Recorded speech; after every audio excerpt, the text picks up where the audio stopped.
服務中心同埋日間康復服務單位，其中包括庇護工場同埋展能中心會繼續開放。市民如果有需要，可以聯絡有關中心安排子女或者親屬安全翻屋企。死因庭嘅3男2女陪審團正去庭商議，就梁成恩、花植護衛、曾國恒同徐步高嘅死因作出裁決。裁判官陳積權表示，陪審團可以考慮梁成恩、花植護衛同埋曾國恒係不合法自殺，不過徐步高嘅死亡原因就可能係合法自殺，又或者係喺該項或者長嘅。一方面就發現市民患白內障或者係乾眼等輕化嘅趨勢。呢其中一個講者表示，當局對到45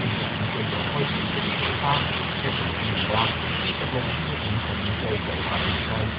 調查由港大研究研究計劃嗰度訪問咗500人個有同性化嘅人士。人半嘅受訪者話，出現腦花眼之後，唔知道應該點樣處理。喺北京，全國嘅食環表示，舊年全國新增總共收到250多宗投訴，涉及最嚴重嘅超過2成半，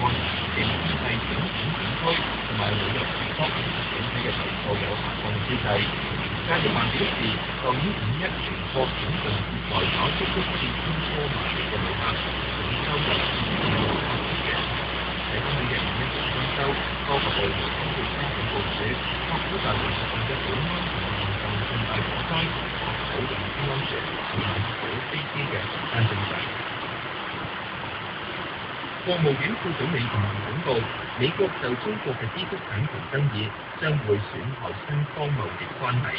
佢出席一個政府保護知識產權嘅論壇嘅時候話，美方嘅行動